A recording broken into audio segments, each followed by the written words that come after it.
और पार्थिव का नियम है,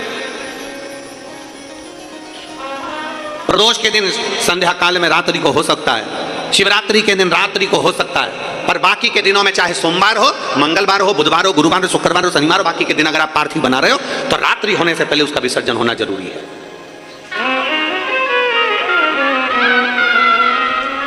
रात्रि होने से पहले उसका विसर्जन होना जरूरी है। और शिवलिंग पार्थिव, पार्थिव का मतलब ये होता है कि पार्थिव लिंग बनाना, पार्थिव शिवलिंग बनाना, उसका चेहरा नहीं बनाया जाता। पार्थिव में कभी भी आंख, नाक, मुख या कुछ नहीं बनाया जाता। पार्थिव मतलब पार्थिव, शिवलिंग मतलब शिवलिंग।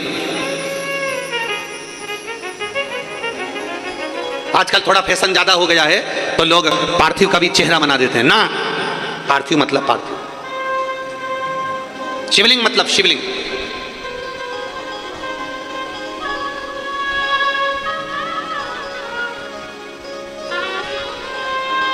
अब फैशन में लोग बनाने लगे, वो अपनी जगह पर शास्त्र जो कहता है, शास्त्र के अनुसार, शास्त्र में कहीं वर्णन नहीं आया कि आप शिवलिंग का, आप पार्थिव का कहीं मुख बनाओ कि नाक बनाओ कि आंख बनाओ। पार्थिव मतलब पार्थिव, शिवलिंग मतलब शिवलिंग। शिवलिंग का निर्माण किया।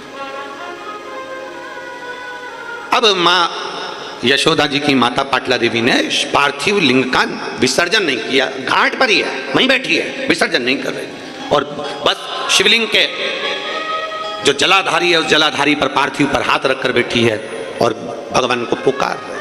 हमने परसों की कथा में कहा था, पुकारे जाओ, पुकारे जाओ, पुकारे जाओ। 10 साड़ी देखते हो तब एक साड़ी पसंद आती है, 10 कपड़े देखते हो तब एक कपड़ा पसंद आता है।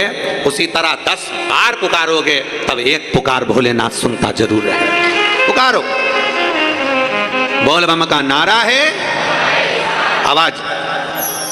नाश्ता ज्यादा करिए है क्या? जरा दमदारी से बोलो, बोल बम का नारा है, सारी समस्या का हल। अब यहां शिव तत्व कह रहा है 10 बार पुकारोगे तब एक पुकार मेरा शिव सुनेगा। 10 बार पुकारा, सुनेगा। हाथ रखकर बैठ गई। कभी कभी तुम्हारा भी दिल कर जाए तो शिवलिंग हो, मंदिर, देवालय, शिवालय हो, शिवालय में जो जलाधारी होती है, जो चरण होते हैं जहाँ से पानी नीचे बहता है, वहाँ अपना हाथ कभी बैठ गए। शिव, अगर मंदिर में भीड़ ना हो तो, भीड़ हो तो तुम फालतू मत बैठ जाना, नहीं तो हालत खराब हो जाए। भीड़ ना हो तो हाथ रखा बैठ गए। मुझे तेरा ही सहारा मेरे भोले। हाथ शंकर के जलाधारी पर, उससे अपने मन की बात।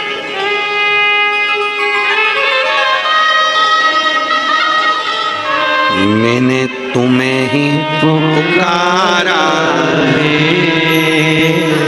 मेरे भोले। हाथ जलाधारी पर पुकार। पाटला देवी ने हाथ रखा जलाधारी पर, विसर्जन नहीं कर रही, आज उठी नहीं है, उठी नहीं। शंकर भगवान ने विचार करा, मुझे लगता है आज जिद पे अड़ गई, आज मुझे लगता है जिद। कभी कभी बच्चा मचल जाता है ना, तो माँ और बाप उस बच्चे की बात को फिर थोड़ा ना थोड़ा स्वीकार करते हैं। मचल गया, कभी कभी रोज रोज मचलेगा तो फिर झाड़ू से झुड़ भी दिया जाएगा। कभी कभी, जरा शब्दों पर जाना चाहिए, शब्दों का स्मरण करना चाहिए। कभी कभी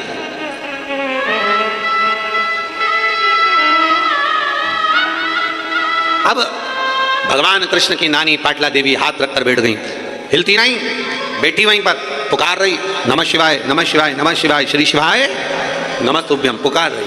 बाबा ने सोचा ये आज हिलने वाली नहीं है। शंकर भगवान एक बूढ़े का रूप लेकर पाटला देवी के पास में पहुंच गए।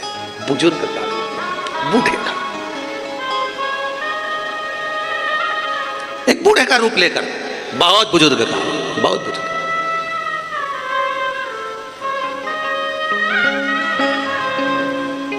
कल जब हम शिव भक्तों से मिल रहे थे तो उसमें एक माता मिलने के लिए आई थी जिनकी उम्र 106 साल थी।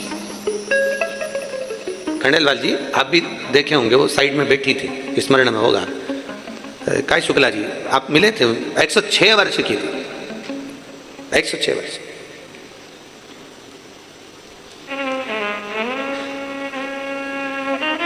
जब उनसे मिले और वो देख रही थी तो उनकी आंख में आंसू आ रहे थे। तो उनके पास में जो खड़ी थी वो बोल रही थी, हमारी माता जी आपको सुनती हैं और श्रवण करती हैं और उनकी बहुत इच्छा थी कि एक बार आपसे मिलें। हो सकता है भोलेनाथ जी ने उनके लिए आपको यहाँ बुलाया। 106 वर्ष।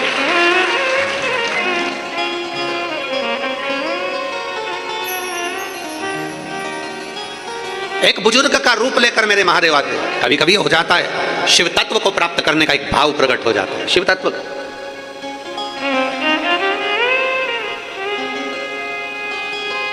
अब मेरे भोलेनाथ बूढ़े का रूप लेकर पहुंच गए पाटला देवी के पास में। ओ पाटला। पाटला ने सोचा मेरी जैसी बुढ़िया को कौन आवाज दे रहा है।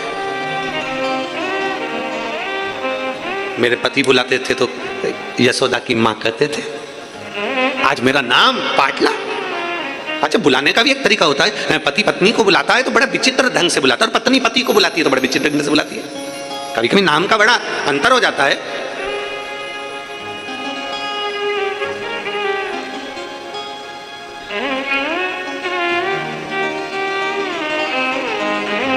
बड़ा नाम का अंतर है। अब एक बार की तो कथा है, इंदौर में हम कथा कर रहे थे और इंदौर में जब बहुत साल पहले, बहुत साल पहले की बातें, लगभग हो गए होंगे 20-22 साल पहले, अपना पैलेस में कथा चल रही थी और वहाँ कथा चलते चलते तो आरती पहले हम जय जगदीश हरे की गा रहे थे। तो इधर आरती करने वाले जो बाजू में खड़े थे और हम बोलते जय जगदीश हरे, पास में खड़ी एक माँ बोलती जय कल्लू के पिताजी हरे। वो जगदीश नाम ही नहीं ले। अब आरती तो पूरी हो गई पर ध्यान हमारा भटक गया, उसकी ओर गया।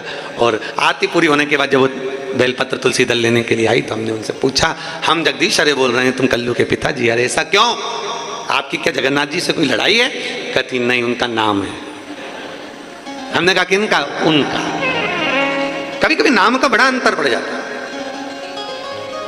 भारत में माताएं, कई माताएं, आजकल तो खेल लोग नाम से पुकारने लगे, पर भारतीय नारी पति का नाम। एक गांव में एक सर्वे करने वाले आए और गांव में सर्वे करने वाले आए और सर्वे करने वालों ने पूछा, आते से सब घर के दरवाजे बजाते बजाते एक घर पर गए जहां उसका पति नहीं था, पत्नी अकेली थी, पत्नी बाहर आ गई। आते से पूछा क्या है? पति भी घर में है नहीं। पत्नी ने पूछा कौन है? तो बताती नहीं, शर्माने लगी, बोली नहीं। सर्वे वाले बोले हम डबल से नहीं आ सकते, अपने पति का नाम बताओ। घर में बच्चे नहीं, स्कूल गए, कौन से पूछे, क्या करे? नेम प्लेट भी नहीं लगी। अब करे तो करे क्या? बताओ अपने पति का नाम। उसने कहा देखो मैं बताऊंगी पर तुम समझ जाओगे क्या? हाँ समझ जाएंगे, बता। तो क्या 3 गंजी और 3 गंजी कितनी हो गई?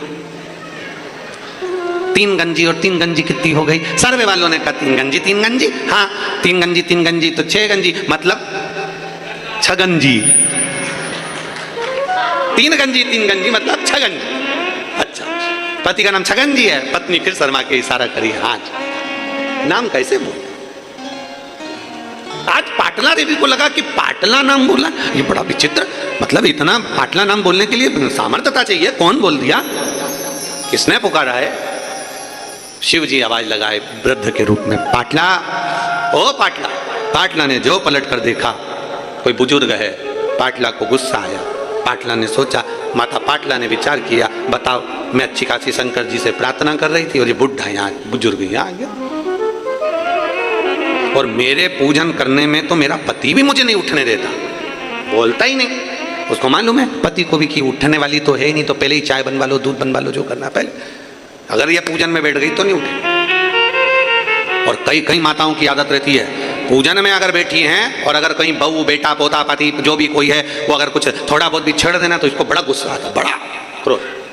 पर क्रोध नहीं करना चाहिए। पर पाटला मेरे को पुकारा, कौन पुकार रहा है? जो पलट कर देखा एक बुजुर्ग थे, डंडा टेकते टेकते आ रहे थे। पाटला ने पूछ लिया, बाबा क्या चाहते हो? बाबा कहते हैं बहुत भूख लगी है, बहुत। बाबा भूख?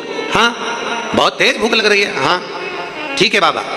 पाटला उठी, शंकर भगवान को जो नैवेद्य लगाया था वो पाटला ने शिव जी के सम्मुख में दे दिया।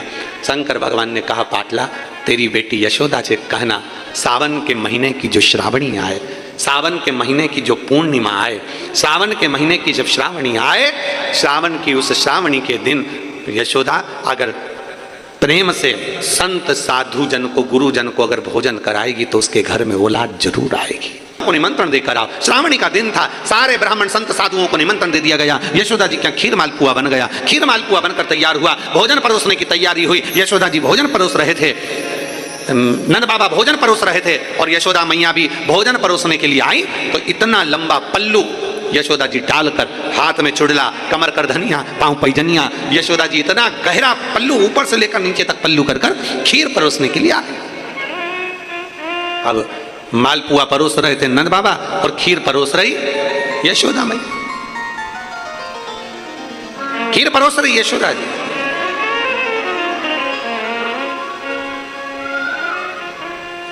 दूध सामग्री जो होती है ना, वंश की वृद्धि करती है। आप लोगों के स्मरण में है कि नहीं है? श्राद्ध पक्ष में सारा भोजन कोई भी लगाकर ब्राह्मण को जिमाए, उससे मतलब नहीं है। पर श्राद्ध पक्ष में, तिथि पर, श्राद्ध में या अन्य तिथि पर, बरसी आदि तिथि पर अगर खीर का पात्र भरा जाए, उसको भरना चाहिए। संपूर्ण थाली कोई लगा। और फिर निवेदन करेंगे, श्राद्ध पक्ष में एक बार प्रयोग कर देखिए। जिसके घर में 23 से 24 साल तक भी औलाद नहीं हो, 23 से 24 साल तक भी औलाद पैदा नहीं हुई हो, जिसके घर में संतान ना हुई हो, वो एक प्रयोग जरूर करे। एक प्रयोग जरूर करो कि 23 साल तक भी औलाद ना हुई हो तो श्राद्ध पक्ष में तुम्हारे दादा परदादा किसी का श्राद्ध घर में हो रहा हो, और किसी दादी का श्राद्ध, किसी दादा का श्राद्ध, किसी बुजुर्ग का श्राद्ध तुम्हारे घर में हो रहा हो, तो खीर के बर्तन में खीर तुम भरकर और उस ब्राह्मण को जिसको घर में बुलाया गया है भोजन कराने के लिए, वहां तुम देकर आओ और अगले श्राद्ध तक इंतजार करो। मेरा बाबा वंश की वृद्धि करता ही है, निश्चितता देता है, वंश बढ़ाता ही है।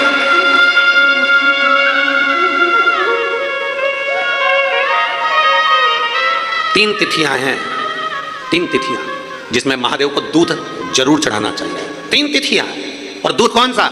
हर कोई सा दूध नहीं, गौ माता का दूध लेकर, भले एक चम्मच, हम ये नहीं कहेंगे कि तुम गौ माता का दूध नहीं मिले तो तुम एक चम्मच दूध भी हो, छोटा सा 2 बूंद दूध भी हो, पर गौ माता का,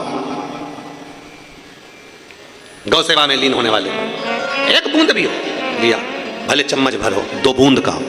3 तिथियां हैं, पहला प्रदोष, दूसरी शिवरात्रि और तीसरे नंबर पर आती है सोमवार की अष्टमी। ये 3 तिथियां ऐसी हैं जिसमें 2 बूंद भी दूध अगर हम शंकर भगवान को समर्पित करते हैं तो अपना घर बच्चों की किलकारियों से कम नहीं होता, वो भराता ही है, वंश बढ़ता ही है। वंश बढ़ाने का एक सर्वश्रेष्ठ तरीका, जाओ और क्यों ना दे महादेव एक पत्र।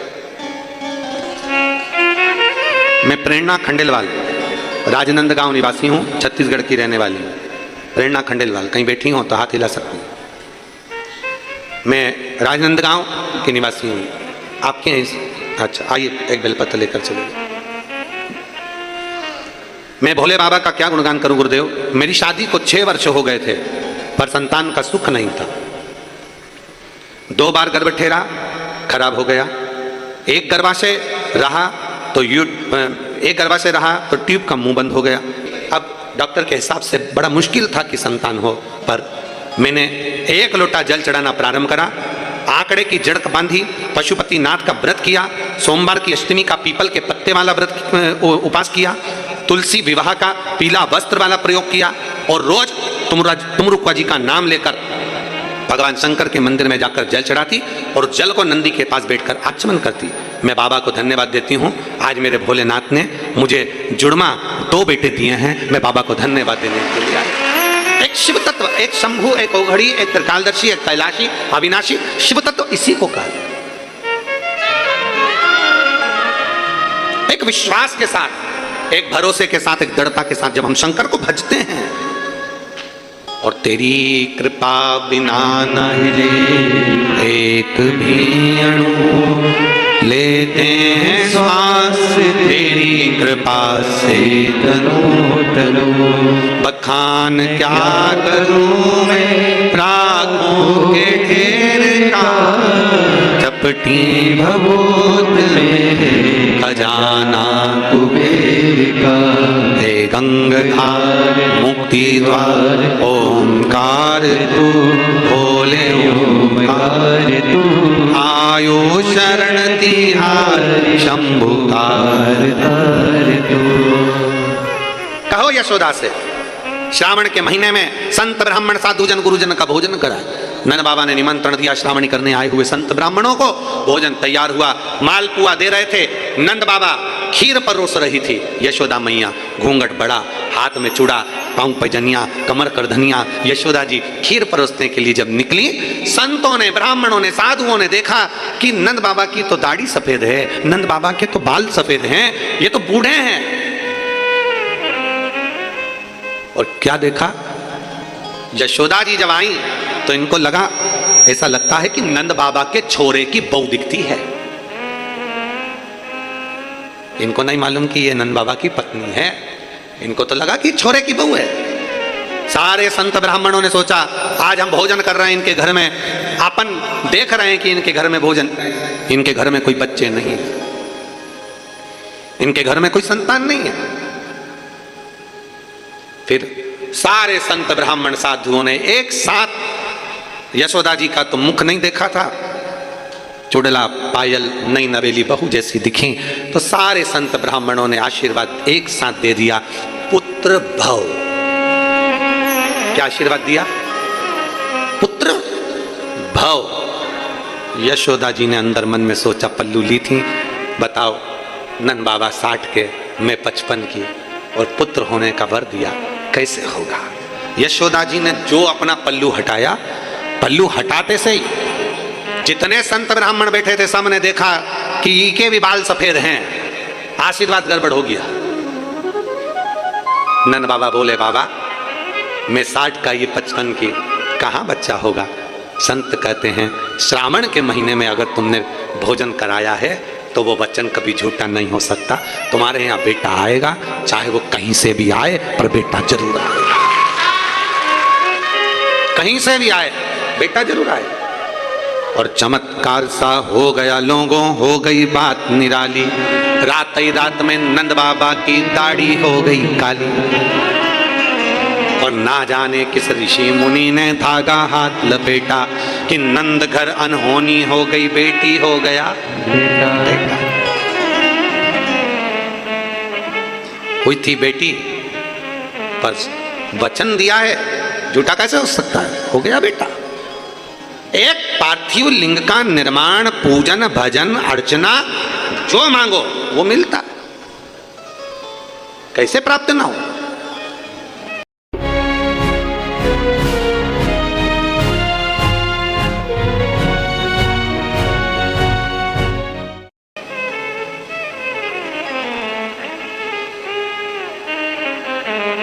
सब बराबर होना चाहिए, बेटा है बेटी है सब बराबर है, सबका सम्मान, सबका आदर, सबका सत्कार। शिव कथा कर रही है, भगवान शंकर का चरित्र कर रहा, शिव महापुराण की कथा कर रही है। जब हम विश्वास के साथ में, भरोसे के साथ में, दृढ़ता के साथ में भगवान शंकर की अविरल भक्ति को प्राप्त करते हैं तो सुख का अनुभव होता ही है। कोई लेट बनता है, कोई जल्दी बनता है, शिव को जल चढ़ाने वाला एक दिन सेठ जरूर बनता है। आपकी आराधना, आपकी भक्ति कभी खाली नहीं हो सकती। संसार के लोगों से काम ना रखोगे, संसार वाले कभी आपको आगे बढ़ने नहीं देंगे, पर जब अपना आत्मबल, अपना विश्वास जब प्रबल होता है तो व्यक्ति आगे बढ़ ही जाता है। कौन रास्ता देगा?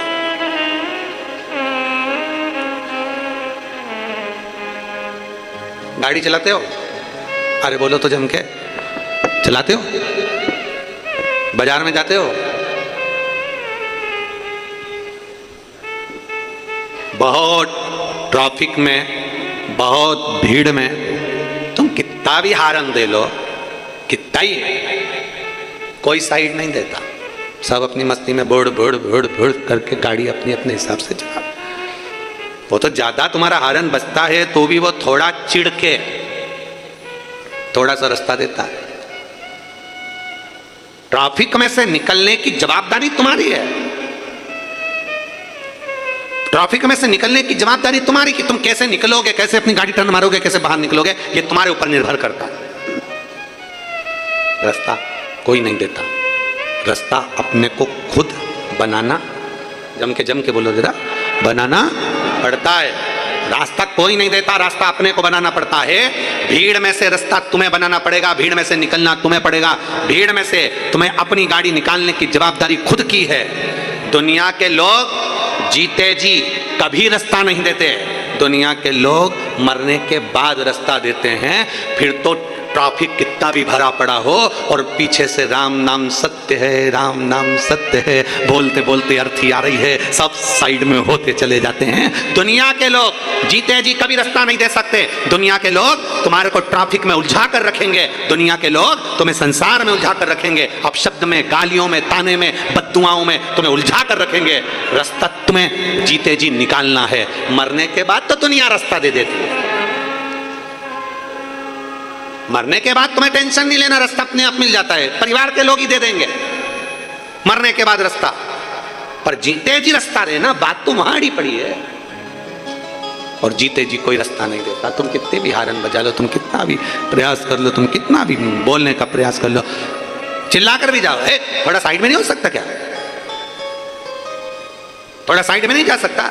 नहीं, कितनी हारन बज रही है, पुलिस की भी गाड़ी वाऊ वाऊ करती हुई चल रही है, एम्बुलेंस वाऊ वाऊ करती चल रही है, पर लोग रास्ता नहीं देते। बड़े मुश्किल से हारन सुना तो भी बड़ी मुश्किल से साइड होते हैं, बल्कि कि अपने को रास्ता निकालना पड़ता है। इधर से कटो, उधर से कटो, निकल के चलते चले जाओ। बस यही शिव पुराण कहती है। जिंदगी में बहुत ट्रैफिक है, बहुत ट्रैफिक। परिवार, नाते, रिश्ते, कुटुंब, कबीले, व्यापार, व्यवसाय, ये सारा ट्रैफिक से भरा पड़ा हुआ है। इसमें अपने को कैसे निकल कर जाना है, ये तरीका शिव पुराण सिखाती है कि अपने को कैसे निकलना। आप कैसे निकल सकते हो, आप कैसे बाहर जा सकते हो, ये आपके ऊपर निर्भर करता है। अपने को कैसे बाहर जाना है, ये अपने ऊपर निर्भर करता है। और महाराज,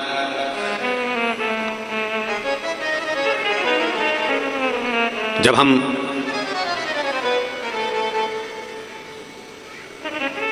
शिव स्तुति में लगते हैं, तब मेरा भोलेनाथ कहीं ना कहीं हमें मार्ग देता ही है,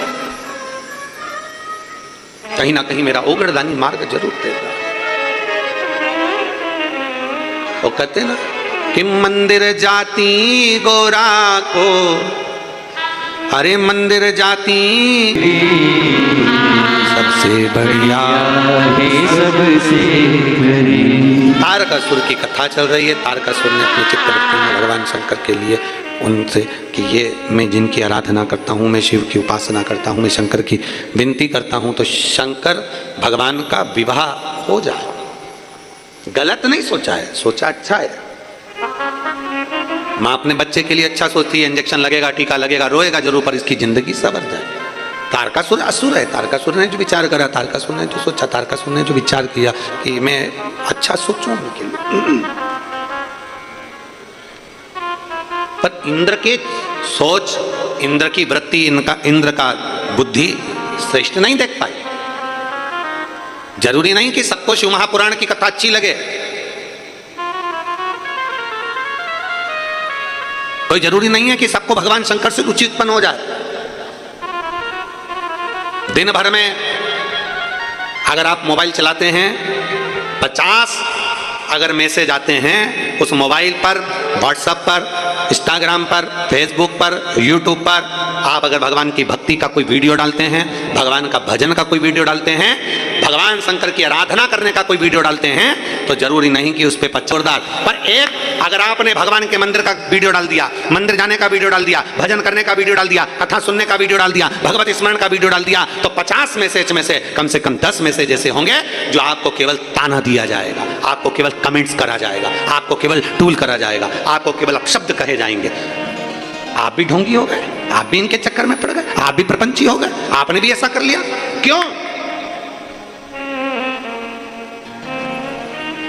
छोटे कपड़े पहनने पर कोई आपको टोकेगा नहीं, फिल्म देखने पर आपको कोई टोकेगा नहीं, मॉल में घूमने से आपको कोई टोकेगा नहीं, गाड़ी तेज चलाने से आपको कोई टोकेगा नहीं, सारी दुनिया में एंजॉय करते मिलोगे कोई नहीं टोकेगा, लड्डू खाते हुए कोई नहीं टोकेगा, पानी पूरी खाते हुए कोई नहीं टोकेगा। पर एक दिन आपने सोमवार के दिन मस्तक पर तिलक लगा लिया, गले में रुद्राक्ष की माला पहन ली, सुंदर धोती बांध ली, एक तन पर गमछा ले लिया, तो 50 लोग आपको टोकते हुए मिल जाएंगे। बताओ, ये भी ढोंगी बन गया, इसने भी ढोंग चालू कर। हंसेंगे लोग, ताना कसेंगे लोग, पर क्या किसको रोई है? जम के बोलो जरा, चादर तान के सोई। आग लगे बस्ती में, अपन रो मत में।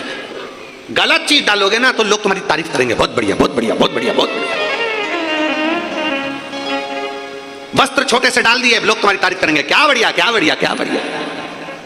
पर जैसे ही तुमने धर्म की ओर आगे बढ़े हो, जैसे ही तुम सत्कर्म की ओर आगे बढ़े हो, जैसे ही तुम भगवान की अविरल भक्ति की ओर आगे बढ़े हो, तब लोगों के तैयारी में बैठना कि सारे मैसेज तुम्हारे अच्छे नहीं होंगे, कुछ तुम्हारे को ताना भी दिया जाएगा, कुछ तुमको कोसा भी जाएगा, कुछ तुमको अपशब्द कहा जाएगा। क्यों? क्योंकि भगवान की जो पथ है, भगवान का जो रास्ता है, भगवान की भक्ति का जो मार्ग है, थोड़ा ये कठिन मार्ग है, कठिन मार्ग।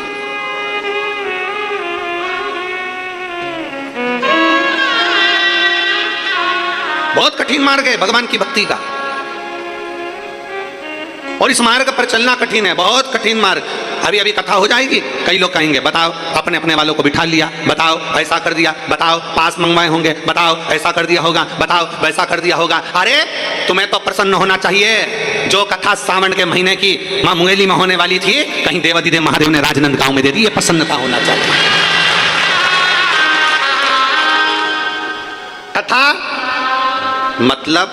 कथा मतलब हेलीपैड, कथा मतलब हेलीपैड। हाँ, हेलीकॉप्टर को उतारने के लिए चूने से एच लिख दिया जाता है, देखा है आप लोगों ने? चूने से एच लिखा जाता है, हेलीकॉप्टर हेलीपैड पर उतरता है। उसी तरह पूरे राजनांदगांव वालों को प्रसन्न होना चाहिए कि हमारे गांव में कथा हो रही है, मतलब शंकर भगवान का हेलीपैड हमारे यहाँ बना है, शिव पार्वती के साथ श्रावण के महीने में यहाँ उतरेंगे। मतलब भले आप कथा के पंडाल में पहुंचे ना पहुंचे, भले आपने ऑनलाइन कथा सुनी, भले अपने घर में बैठकर कथा सुनी, पर आपकी प्रसन्नता यह होना चाहिए कि हमारे राजनांदगांव में ऑनलाइन कथा, भले किसी को आने की अनुमति नहीं मिली हो, पर ऑनलाइन कथा हमारे क्षेत्र में हुई है, मतलब शंकर 5 दिन के लिए यहाँ उतरे हैं और हमारे ऊपर कृपा करे हैं। ये प्रसन्नता होना चाहिए, पर नहीं होना बहुत कठिन। भगवान का पथ बड़ा कठिन पथ है। मीराबाई भगवान के पथ पर चली, जहर का प्याला मिला, शेर के सामने छोड़ दिया, नाक का पिटारा मिला, मीराबाई ने अपना पथ नहीं छोड़ा। अब शब्द कहे मीराबाई को, ताने पर ताने दिए गए। और गुरु भी कौन मिला मीराबाई को? गुरु कौन मिला मीराबाई को? चमड़े का जूता बनाने वाले चर्मकार श्री रविदास जी, संत शिरोमणि श्री रविदास जी। और मीरा संकोच नहीं करती थी, मीराबाई से कहा तूने गुरु क्या बनाया? गुरु क्या बनाया तूने मीरा? तूने संत रविदास जी को गुरु बना लिया? अरे मीराबाई कहती है कि आज मुझे गर्व है कि संत रविदास जी को मैंने गुरु बनाया है, क्योंकि वो साधारण गुरु नहीं है, वो चमड़े धोने के बर्तन में से भी गंगा को प्रकट कर लेता है, तो वो साधारण नहीं हो सकता। ये लोग कहते हैं ना, मन चंगा तो कठोते में गंगा। ये कहां से चालू हुआ? संत रविदास जी से। संत रविदास जी महाराज ने, मीराबाई कहती है गुरुदेव मैं आपके लिए गंगा के घाट पर मैं आपके लिए आश्रम बना देती हूँ, मैं आपके लिए कुटिया बनवा देती हूँ, मैं आपके लिए महल बनवा देती हूँ, आप मेरे गुरु हो, मैं आपको गंगा के घाट पर ले जाकर बिठा देती हूँ। संत रविदास जी कहते हैं मीरा मुझे गंगा के घाट पर जाने की क्या जरूरत, गंगा तो खुद यहाँ आ जाती है। गुरुवर गंगा और यहाँ? हाँ गंगा यहाँ, हाँ पानी पिलाऊं तुझे गंगा का? जिस बर्तन में चमड़ा धोते थे जूता बनाने का, उसी बर्तन में हाथ जोड़कर कहा गंगा मैया मुझे पानी पीना है, पिला दीजिए। हीरे की चूड़ी जड़ा हुआ हाथ उस बर्तन में से निकल कर बाहर आया, जिसमें जल भरा हुआ एक कलश था। रविदास जी ने जल लिया, मीराबाई को दिया, और भी लोग बैठे थे उनको दिया। कुछ ऐसे भी बैठे थे जो संत रविदास जी से चिढ़ते थे, उन्होंने जल नहीं पिया, कठोते से निकला, चमड़ा धोने के पात्र में से निकला, गंदे पानी में से निकला। कई ऐसे थे जिनको गंदगी नजर आ रही थी, पड़ा। कई कई ऐसे थे जिनको गंदगी नजर आ रही थी। अच्छा देखो ना, प्रयास करो कि अच्छा दिखे। और कई कई थे, अरे चमड़े के बर्तन में से जल निकला, हम नहीं पी सकते, कई लोगों ने छोड़ दिया। और मीरा और कई ऐसे थे जिन्होंने पी लिया। रविदास जी ने बाद में कहा, मीरा ये साधारण गंगा का जल नहीं था, एक संत द्वारा विनय कर कर गंगा का बुलाया गया जल था। इसलिए मीरा, मेरा वचन है, तुझे कोई दुनिया में मिले चाहे ना मिले, पर जब तेरा शरीर छूटेगा तो तेरी बॉडी, तेरा शरीर मिलने वाला नहीं है। तू द्वारिकाधीश में समा जाएगी और द्वारिकाधीश तुझ में समा जाएगी। तू द्वारकाधीश में गए, उनकी बॉडी नहीं मिली, उनका अंतिम संस्कार नहीं हुआ, उनका शरीर नहीं मिला। शरीर मिलता तो अंतिम संस्कार होता ना, समाधि बनती ना, नहीं मिला। भारत की भूमि के दूसरे संत चैतन्य महाप्रभु जगन्नाथ में समा गए, बॉडी नहीं मिली, अंतिम संस्कार नहीं हुआ। भारत की भूमि के तीसरे संत संत तुकाराम हरि विठ्ठल में समा गए, बॉडी नहीं मिली, अंतिम संस्कार नहीं हुआ। और भारत की भूमि के चौथे संत मीराबाई द्वारकाधीश के सामने जाकर खड़ी हो गई और द्वारकाधीश मीराबाई से कह दिया, जा मेरे शरीर से आकर लग जा। मीराबाई द्वारकाधीश की मूर्ति से जैसी गले लगी, भगवान का नीचे का हाथ बीच में से चटक गया और उसमें मीराबाई समा गई। भारत की भूमि के चार संत जिनका शरीर नहीं मिला, जिनकी बॉडी नहीं मिली, जिनका अंतिम संस्कार नहीं हुआ, भगवान में सात शरीर समा गए, वो द्वारकाधीश के भीतर मीराबाई समा गई। क्यों? क्योंकि संत गुरु सतगुरु प्रबल था। मीराबाई का गुरु बड़ा प्रबल था। मीराबाई के गुरु संत रविदास दुनिया की निगाह में थे कि चमड़े का जूता बनाते हैं, चर्मकार चर्मकार चर्मकार कहते थे, पर मीराबाई रविदास जी को गुरु बनाई तो जानती थी कि ये मेरा गुरु कोई साधारण नहीं है, गुरु साधारण नहीं है। दुनिया के लोग उसमें गलतियां छांटते रहे कि ये चर्मकार हैं, बताओ चर्मकार हैं, पर मीराबाई ने कोई अपने गुरु में गलती नहीं देखी। और याद रखना, जीवन में अगर भगवान शंकर की कथा का रसपान करते हो ना, शिव महापुराण की कथा सुनते हो, तो अपने भीतर ये विश्वास रखना कि शंकर को हमने अपना गुरु बनाया है। इसलिए मेरे शंकर में, मेरे गुरु में कभी मैं गलती ना देखूं तो मेरे शंकर में मैं अच्छाई देखूं, उसके सिवाय कुछ ना देखूं, कुछ नहीं देखना मुझे। और मीरा कहती थी, मुझे एक बड़ो अभिमान कि गुरु मेरा समर्थ है। मीराबाई से कहते थे लोग, तुझे क्यों अकड़ है, किस बात की अकड़, क्यों इतनी फूलती है, क्यों अकड़ में रहती है? मीराबाई ने कहा, सुनो राणा, मुझे एक बड़ो रे अभिमान, अभिमान मुझे धन का नहीं, दौलत का नहीं, सत्ता का नहीं, वैभव का नहीं, मेरा अभिमान मेरा गुरु है। और आपको भी अभिमान होना चाहिए, मेरा अभिमान मेरा शिव है। मुझे एक बड़ोरे अभिमान के गुरु मेरा समर्थ है। लोग पूछें कि तू क्यों इतरावे, क्या जो मिला तू फूलों नी समावे। मेरा एक ही मंत्र महान के गुरु मेरा समर्थ है।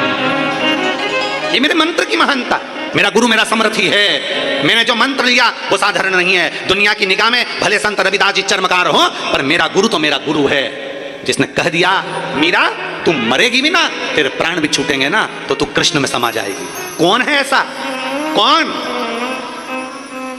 कोई एक बता दो जो भगवान कृष्ण में समाया हो। केवल एक मीराबाई ऐसी थी जो भगवान द्वारकाधीश में सात शरीर समा गई, सात शरीर।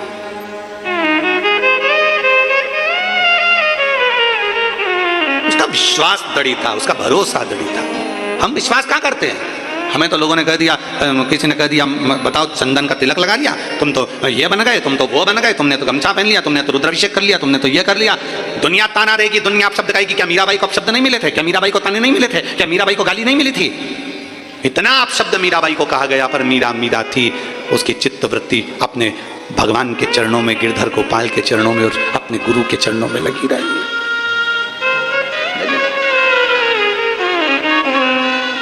कहे दुनिया, और उसके भीतर जो भक्ति थी वो भक्ति प्रकट हो। कहे दुनिया, कौन छोड़ेगा कहने से? बेटी की शादी पढ़ाई के चक्कर में 20 साल तक, 25 साल तक बेटी की शादी नहीं हुई। कितने साल नहीं हुई? जम के बोलो जरा, 25 साल तक। क्यों नहीं हुई? क्या पूरे गांव में डोंगडी पीट कर बोले कि मेरी बेटी एग्जाम दे रही है, मेरी बेटी अच्छी कंपनी की तैयारी कर रही है, इसलिए मैं उसकी शादी नहीं कर रही हूं? बेटी अपनी है, अपनी बेटी अगर पढ़ाई कर रही है, 25 वर्ष तक शादी नहीं हुई, तुम्हारे घर के लोगों का पेट बाद में दुखेगा, पर दुनिया वालों का पेट दुखना चालू हो जाएगा। अपने ही रिश्तेदार, अपने ही संबंधी एक ही बात कहेंगे, अभी तक बेटी है, अभी तक शादी नहीं करी, अभी तक। अब तुमसे कहने जाए कि नौकरी की तैयारी कर रही है, एग्जाम दे रही है, अभी पढ़ लेने तो अच्छी पढ़ेगी, बाकी की तो पूरी जिंदगी इसको घर ही संभालना है, पर पढ़ रही है, विद्या अध्ययन कर रही है।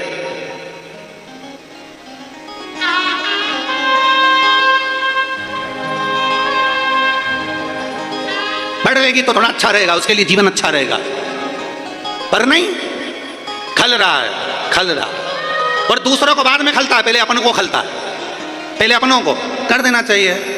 उधर से बुआ जी फोन लगा रहे, उधर से फूफा जी लगा रहे, उधर से मामा जी लगा रहे, उधर से काका जी लगा रहे, उधर से काकी जी लगा रहे, उधर से ताई जी लगाए, उधर से ताऊ जी लगाए, उधर से रिश्तेदार, उधर से नातेदार, सब पूछ रहे कब करोगे? देखो अब देखना चालू करो, अब हो गया, ठीक है 25 साल तक, अब पढ़ लेगी, पढ़ेगी जब तक, तुम तो देखो, तुम तो देखो, तुम तो देखो। बेचारी माँ डिप्रेशन में आ गई, करूँ क्या करूँ? बेटी से पूछा, बेटी शादी, बेटी करी मम्मी 1 साल प्लीज और पढ़ लेने दे। बेटा लोग कर रहे हैं, कुछ का कुछ बोलेंगे। बेटा बेटी ने कह दिया, माँ मैंने भी शिहोर वाले महाराज की कथा सुनी है, वचन देती हूं तू जहां कहेगी शादी वहीं करूंगी, पर मुझे पढ़ लेने दे, मुझे पढ़ लेने दे, मुझे अध्ययन कर लेने दे। पर नहीं, इसीलिए हम एक लाइन कहते हैं, आग लगे बस्ती में अपन रहे हो मस्ती में। जितना दुनिया के लोग तुमको जितना जितना बोले, तुम उतनी जोरदार खजूर वाली चोटी बना के, जूड़ा मूड़ा बना के, उतनी जोरदार लाइन वाइन खींच के, डब्बा भर के, आंख नीली पीली करके फिर चलो, और जल जल तो चल, और चल। मैं तो चली वृंदावन राणा, मेरे तो भाग जगे और तेरे महलों में आग लगे, अपने कौन सा फर्क पड़ता? अपनी मस्ती में जियो, अपने आनंद में जियो। हम दूसरे के आनंद में जीना चाहते हैं। उसने ऐसा कह दिया, मन उतार लिया, उसने ऐसा बोल दिया, मुंह उतार लिया, उसने ऐसा कह दिया, मुंह उतर गए। काय को उतारना मुंह? काय को उतार? प्रसन्न में रहो, दिन भर टेंशन में मत रहो कि बहुत चिंता में, बहुत चिंता में, बहुत चिंता। काय का चिंता? तुम अपना मानते हो ना, इसलिए चिंता है। एक पत्र है,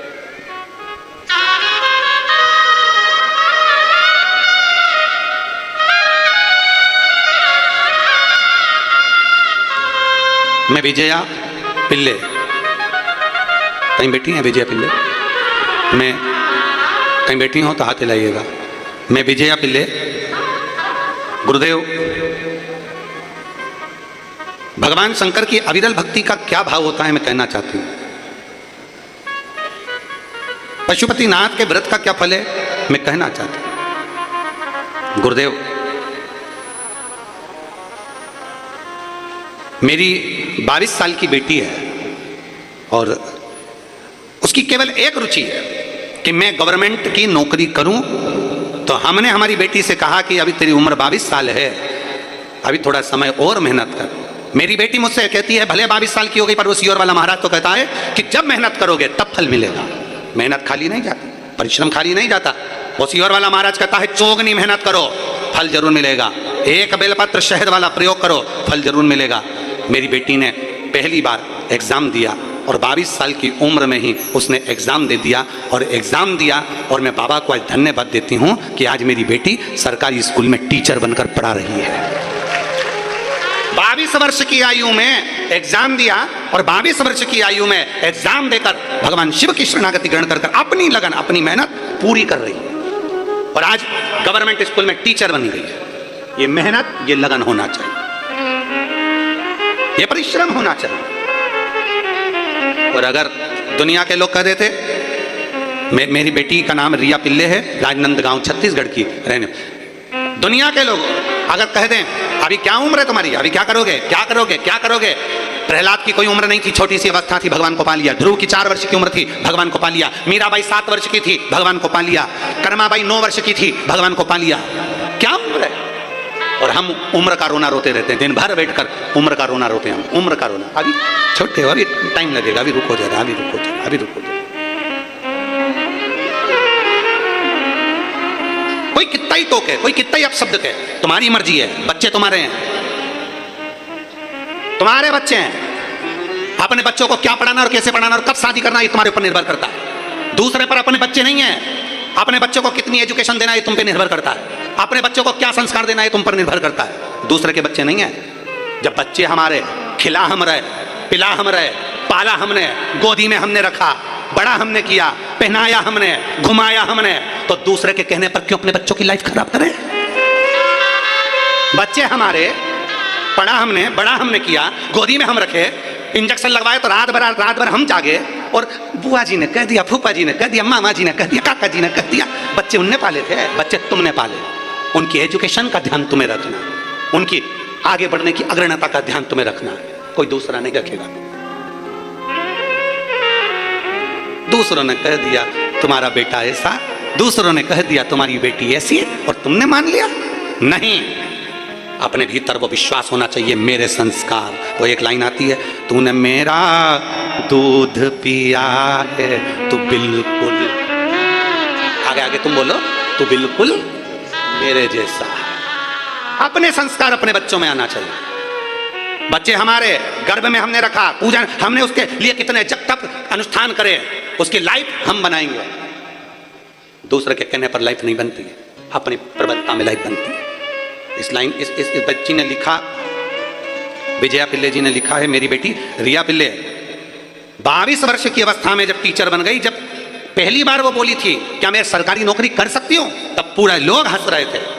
और जब इसने मेहनत करना प्रारंभ करी, शंकर के मंदिर जाना प्रारंभ करा, और जब सरकारी नौकरी लग गई, तब दुनिया के लोग कहने लगे कुछ ले दे के लगी होगी, ले दे। और अगर ले दे के लगी होगी तो तुम्हारी भी औलाद है, तुम लगवा लो, तुम लगवा लो, तुम ले दे के लगवा लो। उस बेटी का परिश्रम नहीं दिख रहा, उस बेटी की मेहनत नहीं दिख रही। एक बेटी की लगनता, एक बेटी की मेहनतता, उसकी उसका परिश्रम, उस बेटी का, उस बेटे का परिश्रम वो दिखना चाहिए। दुनिया के लोगों को लगता है बहुत काम है रे, कितना पैसा आ रहा है, कितनी दुकान चल रही है, कितना पैसा आ रहा है, कितनी एजेंसी, कितना सामान, कितनी ड्यूटी, कितना पैसा, कितना पैसा, कितना पैसा। अरे पूछो, जो दिन रात एक कर रहा, दिन रात,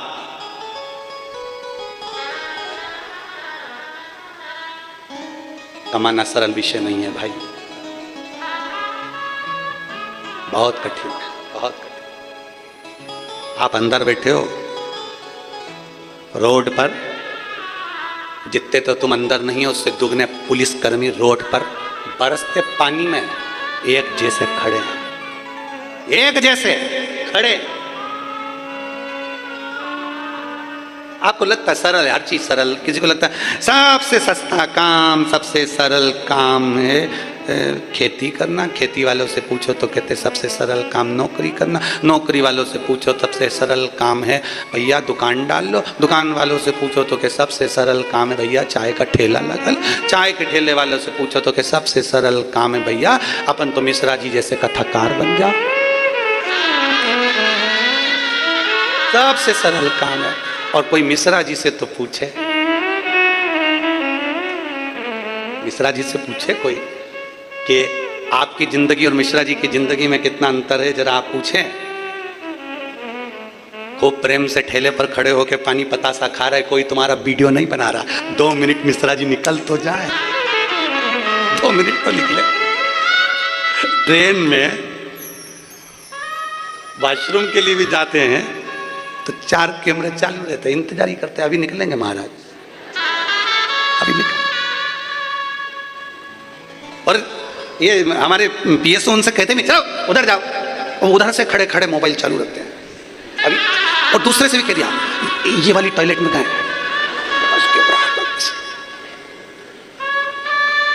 कोई पूछे?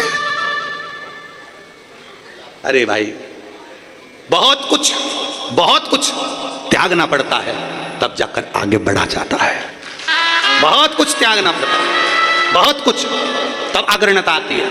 बच्चे आपके, बेटा आपका, बेटी आपकी, एजुकेशन क्या कराना है आप पे निर्भर करता है। दूसरे के कहने पर कभी मत चलना अपने बच्चों के मामले में। माता पिता, घर के दादा दादी और अपने बच्चों से पूछकर बड़े प्रेम से बेटा खूब पढ़ो, तुम्हारी मन पड़े उतना पढ़ो, संस्कारों से विहीन मत होना, विद्या अध्ययन अच्छा करना। मेरा विश्वास कहता है एक दिन तू नाम कमाएगी बेटी, तू भी कहीं ना कहीं अच्छी ऑफिसर बनकर बैठेगी। तू कर तैयार, तैयार, मेहनत करने में पीछे नहीं हट। एक परिश्रम अपना होना चाहिए। मीराबाई भगवान में समाई, ये मीराबाई का एक लक्ष्य था। कहाँ मीरा से ताने दिए गए, मीराबाई को तुम्हारे गुरु ऐसे, मीरा तू ऐसी, मीरा तू ऐसी। कितने कितने इल्जाम मीराबाई पे लगाए, पर मीरा मीरा थी। कर्माबाई पर लोगों ने अपशब्द कह दिए, कर्माबाई ऐसी कैसी, भगवान की भक्ति में डूब रही। अरे कर्मा, भगवान कोई तेरे हाथ का खिचड़ा खाएंगे? खिचड़ा तेरे हाथ का? कर्माबाई तो कर्माबाई थी, प्रेम से भगवान के लिए बनाती थी और खिला देती थी। मीर कर्मा तुम स्नान नहीं करी, कर्मा तुमने ये नहीं करा, कर्मा तुमने वो नहीं करा। कर्माबाई बोलती थी हृदय से अगर रिझाओगे, कलकत्ता में कहा था जहां बैठो वहां पुकार लो, जैसा मन है वैसे भज लो। दिखावे से शंकर प्रसन्न नहीं होता, भगवान दिल से प्रसन्न होता है, मन से प्रसन्न होता है। उसको रिझाने का तरीका केवल आपका हृदय। प्रसन्नता कोई रास्ता नहीं देगा, मार्ग आपको बनाना है। ट्रैफिक में से आपको निकलना है, ट्रैफिक में से निकलने की आदत डालिए। दुनिया के लोग अपशब्द कहेंगे, अपशब्द का ट्रैफिक है। गालियां देंगे, गाली का ट्रैफिक है। ताने देंगे, ताने का ट्रैफिक है। पूरे मोबाइल भरा पड़ा हुआ है ट्रैफिक से, पूरा मोबाइल भरा पड़ा हुआ है। पर आपको क्या पोस्ट करना है आप पर निर्भर करता है, आपको कौन सा फोटो डालना है आप पे निर्भर करता है। दुनिया अपशब्द कहती रहेगी, कमेंट्स मत पढ़ो, जितने कमेंट्स का बॉक्स है उसको बंद करके रखो और अपनी चीज दुनिया में प्रेषित करते रहो। अपन दो, अपन अपना कार्य करते चलो। अपन को कमेंट से मतलब ही नहीं, पहले से ब्लॉक कर दो। हमें कमेंट चाहिए ही नहीं। मैं चाहे ये करूं, मैं चाहे वो करूं, मेरी मर्जी। कमेंट्स का बॉक्स बंद करके रखो और अपनी फोटो खुद डालो। अपने को जो करना है वो करो। हम दुनिया के कहने पर थोड़ी ना चलेंगे, जो हमारी मर्जी होगी वो हम करेंगे। हम शंकर के भक्त, हम ओघड़दानी के भक्त, हम शिव की आराधना करने वाले। अपनी चित्तवृत्ति में चलो।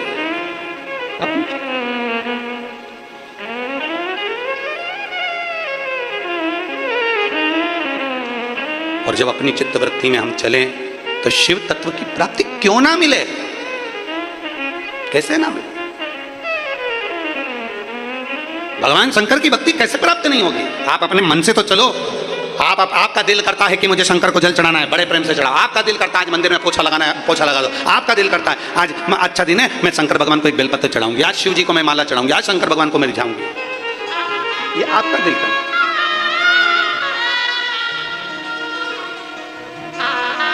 तुमरुका जी ने चंचुला देवी को कथा कही। चंचुला देवी का पति प्रेत योनि में था। एक संवाद तुमरुका जी ने चंचुला देवी को प्रसंग सुनाया सोमेश्वर भगवान का, सोमनाथ भगवान सोमनाथ।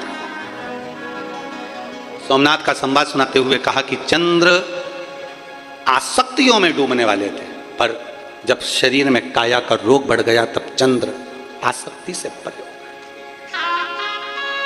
अरे सावन महत्तम सुना है कभी आप लोगों ने? श्रावण के महीने का महत्तम,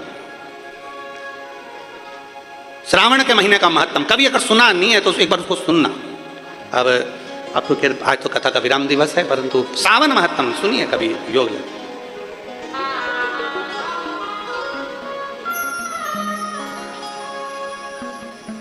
कभी मौका लगे आप प्रयास करेंगे।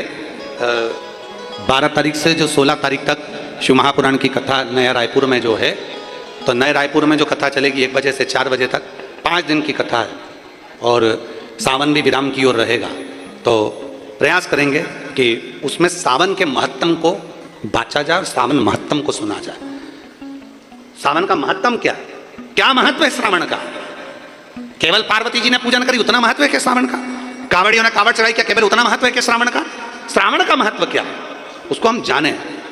केवल पार्वती जी और शंकर जी के प्रसंग से ही सावन नहीं है।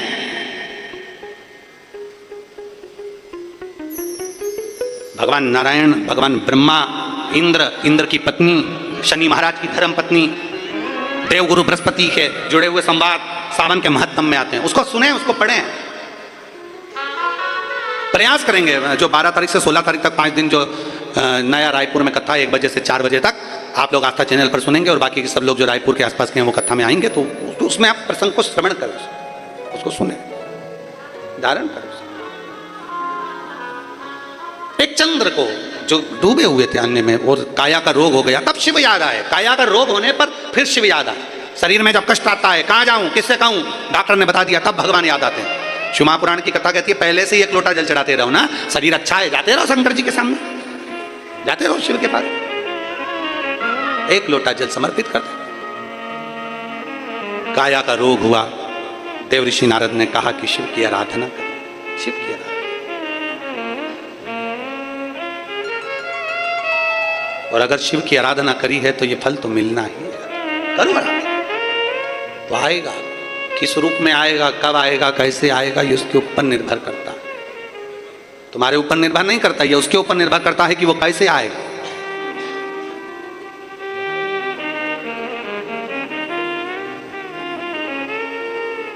कल एक लड़का कह रहा था, गुरुदेव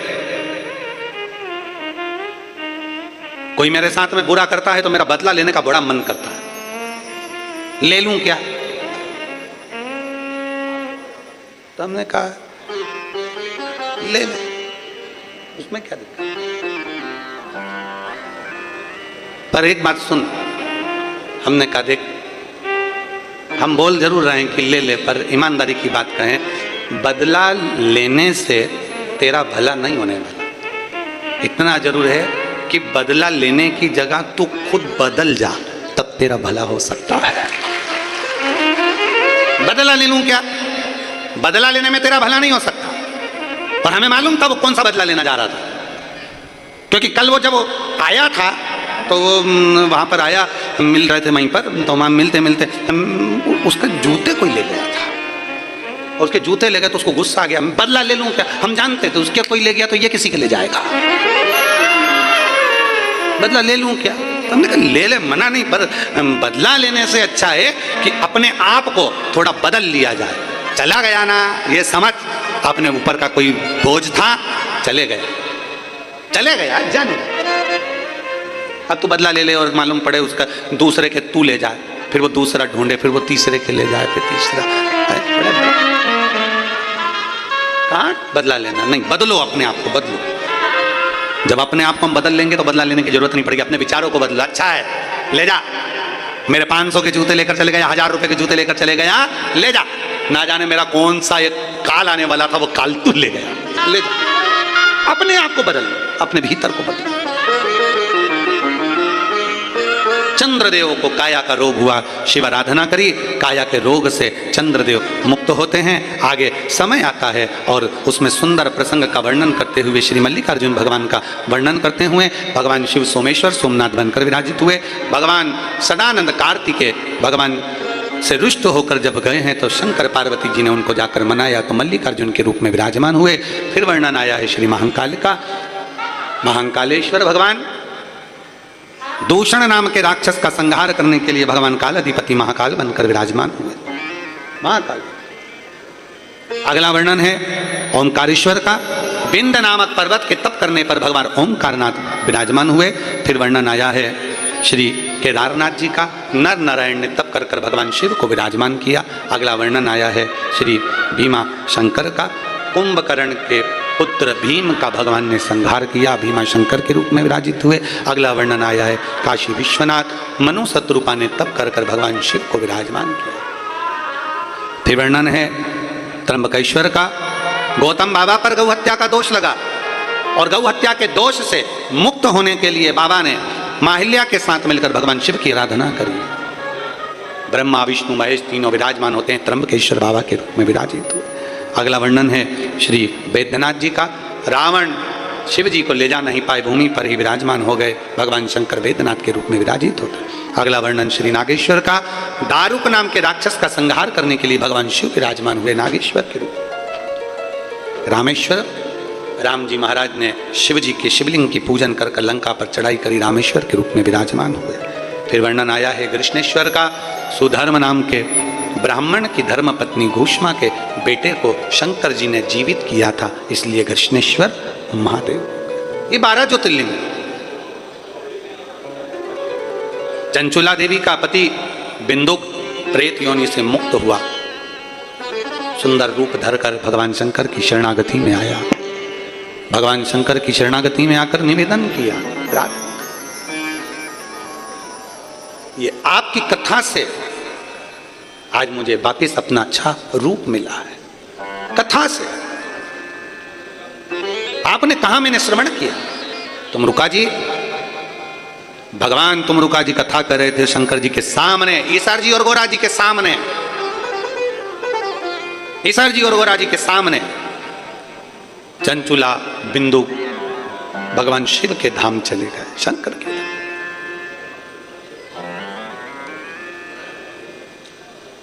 शिव के नाम का स्मरण करते करते श्री शिवाय नमस्तु, श्री शिवाय नमस्तु, श्री शिवाय नमस्तु, श्री शिवाय नमस्तु, श्री शिवाय नमस्तु। भोला सब दुख काटो हमारा, ओ भोला सब दुख काटो हमारा, शिव शंकर जपूं तेरी माला, भोले बाबा जपूं तेरी माला, भोला सब दुख काटो हमारा, ओ भोला सब दुख काटो हमारा। वेश है मंगल मंगलकारी, वेश है मंगलकारी, शमशान वासी हमारा, शमशान वासी हमारा, ओ भोला सब दुख काटो हमारा, ओ भोला सब दुख काटो हमारा। भगवान शिव की कथा कहती है, भगवान देवादिदेव महादेव का संवाद कहता है। भगवान शंकर ने अपने मस्तक की बेलपत्र उठाकर शिवपोथी को समर्पित कर दी, शिवपोथी को दे दी।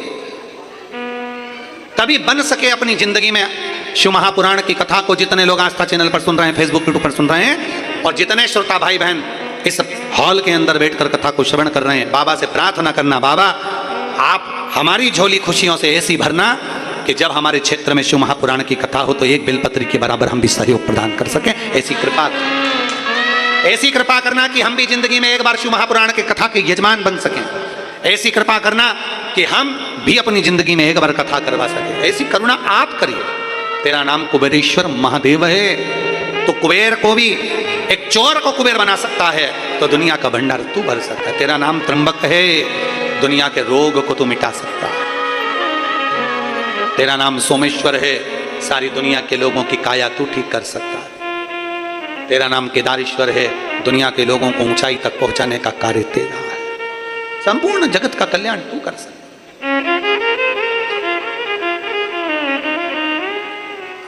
ये कथा ऑनलाइन छत्तीसगढ़ की पवित्र भूमि राजनांदगांव से चली। आप लोगों ने कहना माना, अपने अपने घर पर रहकर इस कथा को ऑनलाइन श्रवण किया, उसके लिए संपूर्ण देशवासियों को बहुत बहुत धन्यवाद, बहुत बहुत साधुवाद।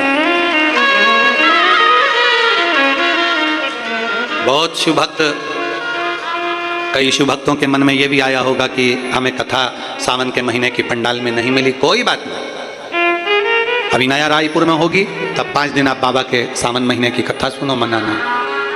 पर कभी कभी ऐसा योग बन जाता है जिसके कारण बस कथा ऑनलाइन भी करना पड़ती है, सुनना। और घर बैठकर आपने सुनी, अपने अपने मोबाइल पर, अपने अपने टीवी चैनल पर कथा को श्रवण किया। सभी आस्था चैनल के श्रोता भाई बहनों को, सभी यूट्यूब फेसबुक के भाई बहनों को साधुवाद देता हूँ। और राजनांदगांव की इस पवित्र भूमि पर यहाँ के कलेक्टर महोदय, एसपी, एसएसपी, डीएसपी, कमिश्नर आदि आदि, एसडीएम, तहसीलदार और टीआई आदि सारे पुलिस कांस्टेबल जितने भी लगे हुए हैं, सबको साधुवाद, जिन्होंने बहुत मेहनत करी कि किसी भी तरह से शिव भक्त कहीं अंदर ज़्यादा मात्रा में ना आ जाए, तो उनको रोकने का भी प्रयास किया। और सफलतापूर्ण मैं मधुसूदन यादव जी को, कहीं बैठे हैं क्या? अच्छा पीछे आओ, इधर आओ, इधर आओ। दिनेश जी आप भी आओ। अथक प्रयास, आओ पिल्ले जी आप भी आओ।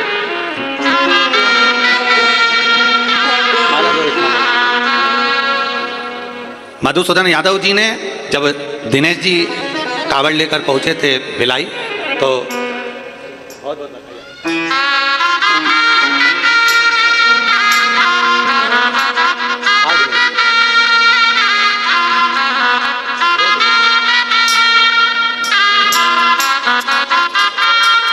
जब दिनेश जी को मालूम पड़ा कि कथा वहाँ की कैंसिल हुई, छत्तीसगढ़ की कथा झारखंड जा रही है, तो इन्होंने कहा कि कहीं पर भी एकांत में कथा ऑनलाइन हो, और उन्होंने मधुसूदन यादव जी को कहा। जब मधु यादव जी के पास सूचना पहुंची, उन्होंने तुरंत इस आयोजन को आयोजित करने के लिए कलेक्टर महोदय से, एसपी महोदय से, यहाँ एसडीएम महोदय से बातचीत करी, और बाबा देवादिदेव महादेव की कृपा ऐसी हुई कि यह कथा 5 दिन की यहाँ पूर्ण हुई। पर राजनांदगांव वालों का भी पेट नहीं भराया है, तो ये कथा संपूर्ण क्षेत्रवासियों के लिए हम तो मधुसूदन जी से कहेंगे, मधु भैया से, और दिनेश जी आपसे भी कहेंगे, आपने भी बहुत मेहनत के साथ में और बहुत कुछ आनंद करते हुए आप लोगों से निवेदन कि प्रयास करना। आज कथा भले हाल में हुई है, पर राजनांदगांव के बड़े मैदान में भी ये कथा संपूर्ण राजनांदगांव वालों के लिए ये प्रयास किया है। मैं यादव जी की धर्मपत्नी जी को मेरी माता तुल्य उनको निवेदन नमन करते हुए कहता हूँ कि बड़े प्रेम से हम कहीं डेरे का भोजन नहीं जाते, पर आपने जहाँ हम ठहरे वहीं पर रहकर भोजन को बनाना और भोजन कराना, उसके लिए शायद हम हमारे व्रत में इतना तरह का कभी भी फलार ना करे होंगे, पर जी आपने कल इतना तरह का फलार बना लिया कि हम उस फलार को अपने शिष्यों को ही देते रहे कि तुम भी पाते रहो। आज जी फलार बहुत बनाई, बहुत भाव से आपने प्रसाद पवाया, जैसे एक बेटे को एक माँ ने पवाया, ऐसे भाव से आपको नमन करता हूँ। बहुत भाव से सेवा करी, उसके लिए साधु बहुत। मैं संपूर्ण श्रोता भाई बहनों को, यजमान परिवार को, जिन्होंने प्रत्यक्ष अप्रत्यक्ष रूप में श्रोताओं ने किसी ना किसी रूप में फूल पंखड़ी के रूप में इस कथा को सहयोग प्रदान किया, और ये कथा आपके राजनांदगांव में आज पूर्ण हुई, उसके लिए सभी को साधुवाद देता हूँ। सुंदर आनंद के साथ में 12 तारीख से 16 तारीख तक गनौद, खरखराडिया, नया रायपुर में 1 बजे से 4 बजे तक 5 दिवसीय कथा होगी। सावन महत्तम अपन उसको सुनेंगे। 17 अगस्त की कावड़ है, आप सब सुबह 9 बजे सीहोर पहुंचकर बाबा की कावड़ प्रदोष के दिन, शनिचरी प्रदोष के दिन बाबा को चढ़ाने के लिए आप और हम साथ में चलेंगे सुबह 9 बजे। 23 अगस्त से 29 अगस्त तक कौंठाग्रम, नांदेड़। पूर्वजों का आशीर्वाद है, उतना ही आपके ऊपर भी प्रभु की कृपा और पूर्वजों का आशीर्वाद है, जो इस पवित्र कथा का लाभ आप ले रहे हैं। आज विराम दिवस है कथा का। 5 दिवसीय कथा जो 2 तारीख से 6 तारीख तक आयोजित की गई, आज विराम की ओर जाएगी। कहीं ना कहीं भगवान शंकर की अविरल भक्ति और मुक्ति का साधन शिव तत्व है। कहते हैं अगर एक क्षण, ये तो 5 दिन है, एक क्षण भी अगर मिल जाए मेरे शंकर की भक्ति करने का, या एक क्षण भी मिल जाए शिव तत्व को जानने का, तो उसको बहुत मानिए। ये तो 5 दिन है, 7 दिन, 5 दिन, 9 दिन, 11 दिन, ये सब चलता है। भगवान शिव की भक्ति का दिन निश्चितता नहीं। एक क्षण भी अगर आपको मिल रहा है तो वो श्रेष्ठ है।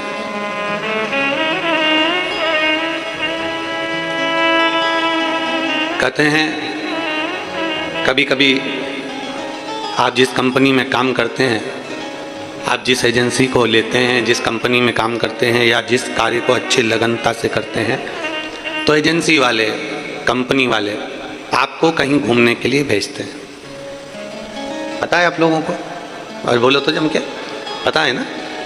अगर एजेंसी है आपके पास में, या कोई कंपनी में आप नौकरी कर रहे हैं, सर्विस कर रहे हैं, और बहुत अच्छी सर्विस, बहुत अच्छी नौकरी, बहुत अच्छे तरह से आप अपनी एजेंसी को संभाल रहे हैं, तो कंपनी वाले आपको कहीं ना कहीं टूर पर भेजते हैं। उसमें किराया आपका नहीं रहता। किराया किसका? जम के बोलो, कंपनी वाले का। रुकना किसका? कंपनी वाले का। भोजन किसका?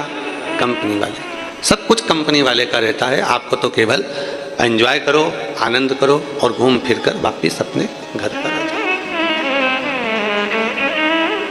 एक बात अपने अंदर उतार कर रखना, जब कंपनी वाले खुश होते हैं तो आपको घूमने के लिए भेजते हैं, कहीं विदेश भेजते हैं, कहीं अन्य जगह भेजते हैं। एजेंसी वाले खुश होते हैं तो आपको कहीं भेजते हैं, और शंकर भगवान जब खुश होते हैं तो शिव महापुराण में भेजते हैं। इतना स्मरण। शिव प्रसन्न हुए तो आप शिव पुराण तक पहुंचे। शंकर भगवान प्रसन्न हुए, मेरे ओघड़दानी शिव प्रसन्न हुए तो आप शिव महापुराण की कथा में बैठे हो। शिव प्रसन्न हुए तो आप कहीं आस्था चैनल पर, कहीं फेसबुक यूट्यूब पर शिव तत्व शिव पुराण सुन रहे हो। 72 वर्ष में पड़ने वाला ये श्रावण का महीना जो सोमवार से प्रारंभ होकर सोमवार को विराम ले रहा है, और कितने भाग्यशाली हैं आप और हम सब कि उस श्रावण के महीने में भगवान देवाधिदेव महादेव की कृपा से आप और हम कथा का रसतत्व ग्रहण कर रहे हैं। ये मानकर चलो कि जैसे कंपनी प्रसन्न होती है तो आपको कहीं ना कहीं टूर पर भेजती है, कहीं ना कहीं एजेंसी वाले आपको भेज देते हैं और पूरी व्यवस्था वो करते हैं, वैसे ही मेरे भोलेनाथ जी ने आपके लिए ये पैकेज तैयार करा था 5 दिन का। ये उसकी कृपा से हुआ, उसने आपको यहाँ भेजा। कितना पूरा राजनांदगांव कथा को सुन रहा है। एक भी ऐसी दुकान नहीं और एक भी ऐसा घर नहीं कि छत्तीसगढ़ के राजनांदगांव में कथा नहीं चल रही। हर जगह पर कथा चल रही है और सबके मैसेज आ रहे हैं, और सब ने, राजनांदगांव वासियों ने, सब ने, इस छत्तीसगढ़ की पवित्र भूमि से राजनांदगांव के एक एक व्यक्ति ने मैसेज किया है कि गुरुदेव अभी हमारा पेट नहीं भराया है। एक कथा एक बंद हॉल में हो गई, वो भी ऑनलाइन आपको करना था, और सही माने तो प्रशासन को धन्यवाद दो जो तुम इतने भी आ गए, नहीं तो ये कथा ऑनलाइन के माध्यम से ये रहता है कि पूरा हॉल खाली रहता है। ऑनलाइन का मतलब ही है कि पूरा हॉल खाली, केवल कुर्सियां कुर्सियां रहती और जजमान रहते, उसके सिवाय कोई ना रहता, कोई नहीं। ऑनलाइन का मतलब ही है कि अपने अपने घर से श्रवण करो। कितना व्यवस्था करी है प्रशासन ने, जरा देखो क्यों करी ये इतनी व्यवस्था, क्योंकि सब तैयारी में बैठे हैं अपने अपने घर से, बस एक बार महाराज कह दे कि कथा में आ जाओ। कहेंगे कि देवाधिदेव महादेव आप सबको इतना दे कि आने वाले समय में ये कथा हॉल में नहीं ग्राउंड में होना चाहिए, इतना दे आपको। और दिल से ये कथा संपूर्ण राजनांदगांव वालों की नहीं, संपूर्ण छत्तीसगढ़ वासियों के लिए एक प्रसन्नता का केंद्र है। हम भी कर रहे हैं कि होना, और बड़ी मेहनत, आप लोगों का बड़ा परिश्रम इस कथा में रहा है। प्रशासनिक परिश्रम ज़्यादा रहा प्रशासन को, क्योंकि आसपास से पूरा घेर कर रखना, कोई भीड़ ना एकत्रित हो जाए। ऑनलाइन कथा है, उसका स्मरण रहे। तो कहीं आपको अगर ये पैकेज मिला है 5 दिन का, आप अगर कथा में आकर बैठे हो, तो कंपनी में नौकरी करते करते अच्छा काम करते हो तो कंपनी वाले भेजते हैं, और एजेंसी में अच्छा कार्य होता है तो एजेंसी वाले भेजते हैं, और आप भगवान शंकर को कुछ अच्छा कर्म किए होंगे, आपके पूर्वजों ने कोई पुण्य आदि ज़्यादा किया होगा, तो बाबा ने भी आपको ये पैकेज में यहाँ भेज दिया है। जाओ, सुनो, कथा का रसतत्व ग्रहण करो और अपने जीवन को सार्थक करो, सार्थक करो।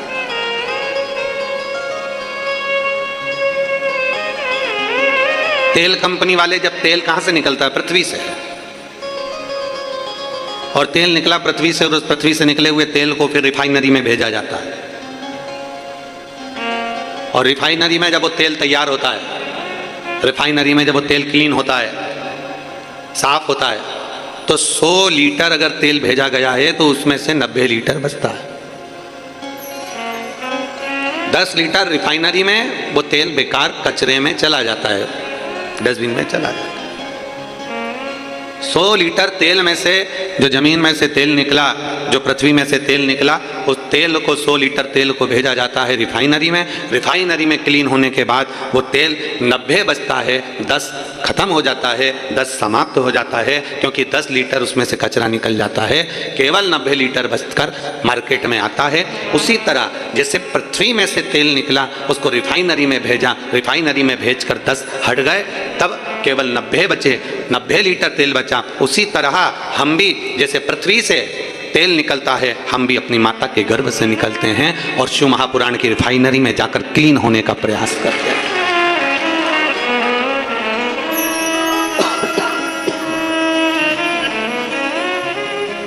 ये रिफाइनरी शिव महापुराण की कथा, इसमें हमारे काम, लोभ, आसक्ति, वासना, तृष्णा, मोह, क्रोध, ये सब समाप्त हो जाता है। एक साधारण व्यक्ति और एक शिव पुराण कथा सुनने वाला व्यक्ति, दोनों के चेहरे की चमक देखिएगा, आपको अंतर नजर आएगा। आप यहाँ पर आई हुई जीजियों को, जीजाओं को, मेरी बेटियों को, मेरे बेटाओं को, मेरी माताओं को, जो ऊपर नीचे सब दूर बैठे हैं, इनको देखिए। जो आस्था चैनल पर कथा सुन रहे हैं उनको देखिए, जो फेसबुक के ऊपर कथा सुन रहे हैं उनको देखिए, और एक साधारण से व्यक्ति को देखिए। दोनों में अंतर दिखेगा, दोनों में। इनके चेहरे पर और उनके चेहरे पर अंतर दिखेगा, क्योंकि इनके अंदर एक भगवान शिव के प्रति विश्वास केंद्रित हो जाता है, विश्वास जागृत हो जाता है, तो वो जीव फिर भटकता नहीं है। उसके अंदर एक भाव उत्पन्न हो जाता है कि मुझे भटकना नहीं, मुझे शिव की शरणागति ग्रहण करना। और शिव शरणागति जब समाप्त हो जाता है तो एक आनंद अपने भीतर खुद ही बढ़ जाता है। और शंभु शरणे मांगू घड़ी रे दुख काटो, दया करीन दर्शन ओ शंभु शरणे मांगू घड़ी रे दुख काटो, दया करीन दर्शन। अपने भीतर के कचरे को हमें साफ करना होगा, हमारे अंदर के कचरे को हमें साफ करना होगा। और जब हमारे भीतर का कचरा साफ हो जाएगा, क्लीन हो जाएगा, तब निश्चित है कि भीतर, वो कहते हैं ना, वो एक लाइन आप लोग हमेशा गुनगुनाते हैं, हमने आंगन नहीं बुआरा कैसे आएंगे, अब तक गंदा पड़ा है द्वारा कैसे आएंगे। हमारे आंगन को हम नहीं बुआ रहे। आंगन से मतलब ये नहीं है कि आपने अपना घर नहीं बुआरा, घर में झाड़ू नहीं लगाई, पोछा नहीं लगाया, सब कुछ घर तो क्लीन रखा है। घर में तो पर्दे भी बदले हैं, घर में तो तुम बेडशीट भी बदलते हो, घर में तो रोज नूतन भोजन भी बनाते हो, घर में तो तुम रोज श्रृंगार भी करते हो, घर में तो तुम रोज नया नया कुछ करने का प्रयास करते हो। शिव महापुराण की कथा भी यही कहती है, जैसे घर में रोज पोछा लगाना जरूरी है, घर में रोज झाड़ू लगाना जरूरी है, घर में रोज सफाई करना जरूरी है, रोज नया श्रृंगार करना जरूरी है, रोज नई साड़ी, कपड़ा, वस्त्र, आभूषण पहनना जरूरी है। उसी तरह अपने मन को भी प्रतिदिन नूतन करना जरूरी है, नया करना जरूरी है, भगवान का भजन करना जरूरी है। वो क्यों छूटे? और जब हमारे भीतर का अहम, हमारे भीतर का अहंकार, जब हमारे भीतर की आसक्ति, जब हमारे भीतर की तृष्णा, लोभ, ये सब समाप्त ही नहीं होता, तब तक परमात्मा मिल भी नहीं सकता। बहुत कठिन है महाराज। इसीलिए तो शास्त्र कहता है कि त्रेता में, सतयुग में यज्ञ से, अनुष्ठान से, साधना से, भजन से, आदि तप साधना से प्रभु मिल जाते थे। पर कलयुग केवल एक ऐसा है कि जिसमें कलयुग केवल नाम धारा और सुमर। इस कलयुग में केवल एक नाम की आधारशिला है। आप जितना भजेंगे, आप जितना स्मरण करेंगे, उतना आपको सुख का अनुभव हो जाएगा। पर दिक्कत तो यही है ना कि व्यक्ति जपता तो है पर छलबस जपता है। भगवान का नाम जपना जरूर है, ऐसा नहीं कि संसार में कौन नहीं जपता। आप पूरे जाकर देखो, बड़े बड़े तीर्थों में देखिए, बड़े बड़े नदियों के तट पर देखिए, बड़ी बड़ी नदियाँ, तालाब, सरोवर, कुंड, बावड़ी, मंदिर, देवालय, शिवालय, और आपके नगर में भी जाकर देखिए, सारा भरा पड़ा है। लोग बहुत प्रेम से भगवान का नाम जप रहे हैं। कोई भगवान का राम नाम जप रहा है, कोई कृष्ण नाम जप रहा है, कोई शिव नाम जप रहा है, कोई देवी का नाम जप रहा है, उसकी मर्जी पड़े वो जप रहा है, जिस भाव से उसको जप, उसका जैसा मन करता है वो जप रहा है। पर यदि 100 लोग उठाए जाएं और 100 लोग उठाने के बाद अगर उनमें से छांटा जाए कि इनमें से सही भजन कितने करें, सही भजन करने वाले कितने, भगवान शंकर को रिझाने वाले, भगवान को मनाने वाले कितने, 100 में से अगर हिसाब लगाया जाए तो कहीं थोड़ा सा 2-5 कुछ ऐसे निकलेंगे जो भगवान शंकर की सही भक्ति में लगे हुए हैं, सही भजन में लगे हुए हैं, सही स्मरण में लगे हुए हैं। बाकी के तो जितने आपको नजर आएंगे, हो सकता है कि कहीं ना कहीं वो विचलित हो अपने चित्त से, अपनी वृत्ति से, अपने मन से विचलित। कहीं अगर भगवान शिव की कृपा आप पर हुई है, भगवान शंकर की करुणा हुई है, आप शिव मंदिर तक जा रहे हैं, आप शंकर का गुणगान कर रहे हैं, आप शंकर जी के मंदिर में 1 लोटा जल समर्पित कर रहे हैं, आप भगवान देवादिदेव महादेव को रिझाने का प्रयास कर रहे हैं, तो ये मानकर चलो कि कहीं शिव तत्व की बड़ी कृपा हुई है आप पर, भगवान शंकर की बड़ी करुणा, बड़ी करुणा। हमने पहले दिन भी कथा में कहा था, आज फिर कहते हैं, अपने घर जाकर अपनी नजर जरूर उतरवा लेना कि भगवान शंकर की कितनी कृपा आप लोगों पर हुई, इसका कोई वर्णन नहीं, कितनी करुणा।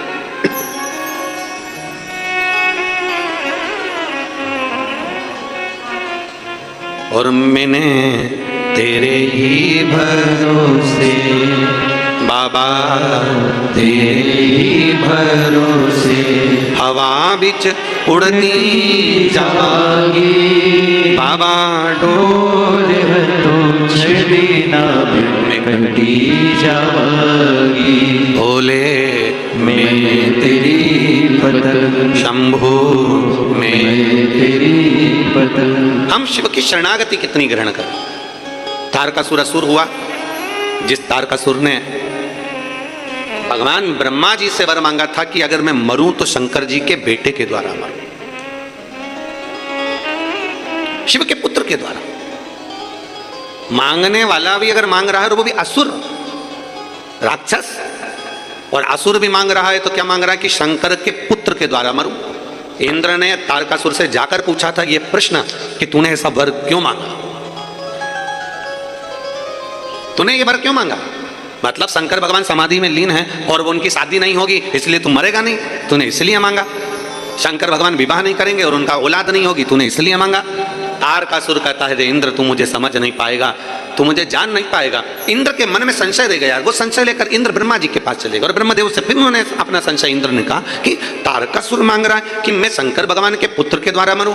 मतलब तारकासुर ये जानता है कि शंकर की समाधि नहीं टूटेगी, शंकर जी विवाह नहीं करेंगे, विवाह नहीं करेंगे तो औलाद नहीं होगी, संतान नहीं होगी, पुत्र नहीं होगा, तो ये मरेगा नहीं। या तो इसलिए मांगा उसने या कोई और कारण हो सकता है। भगवान ब्रह्मदेव ने तुरंत इंद्र से कहा इंद्र तेरी बुद्धि छोटी है, तेरा चित्त छोटा है, इसलिए तू श्रेष्ठ नहीं देख पा रहा। तारकासुर ने भगवान शंकर से उनका पुत्र के द्वारा मरना इसलिए मांगा क्योंकि तारकासुर शंकर भगवान का भक्त है, बस सामने प्रकट नहीं करता पर दिल से शिव की आराधना करता है और वो चाहता है कि शंकर जी की शादी हो जाए, शादी होगा तो संतान होगी और संतान होगा तो मेरा वध होगा, वो हित चाहता।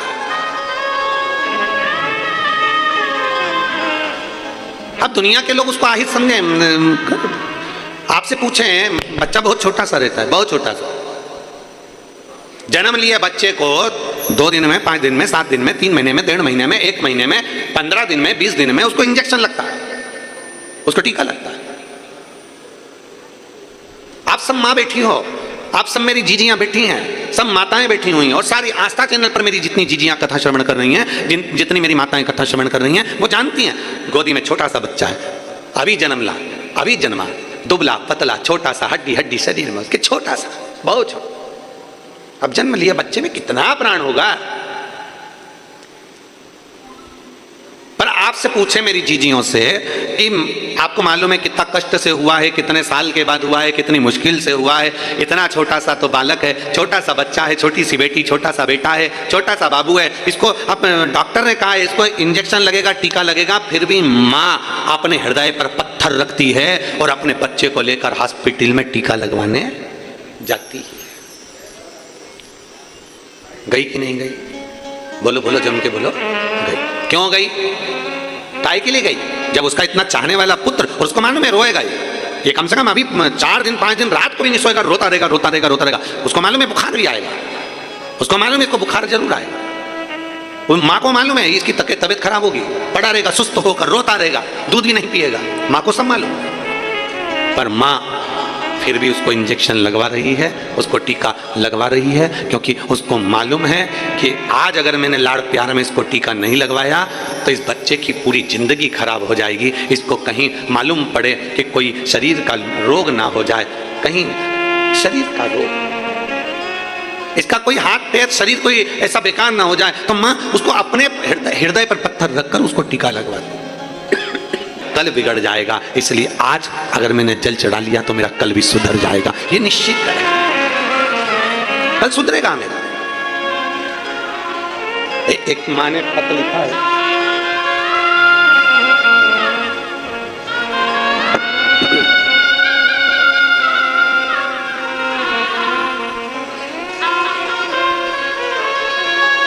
मंजू यादव, आप ही बेटा, श्री शिवाय नमस्तुभ्यं, आ जाओ बच्चे को लेकर आ जाओ। मंजू यादव, मैं राजनंद गांव की निवासी हूँ, मेरा फ़ोन नंबर ये है। गुरुजी, मेरी 2 बेटियां हैं और बेटियों के बाद में मुझे 18 साल हो गए थे। कई बार परिवार हो चाहे दूसरे हो ताना तो देते ही हैं कि एक बेटा नहीं, एक लड़का नहीं। बेटियां होने के बाद मेरे पास 18 साल हो गए। डॉक्टर ने एक बात कह दी थी कि अब तुम्हें औलाद नहीं हो सकती, समय निकल चुका है। हम 2 बेटियां होने के बाद भी डॉक्टर से बार बार मिलते रहे, पर डॉक्टरों ने कह दिया था कि तुम्हारे यहाँ संतान नहीं हो सकती। 18 साल निकल गए 2 बेटियों के बाद, और 2 बेटियां होने के बाद में जब 18 वर्ष निकल गए तब भी मेरे घर में कोई संतान का सुख नहीं, और लोगों के शब्द बेटियां हैं, कौन देखेगा, कौन संभालेगा, कौन करेगा। तब हम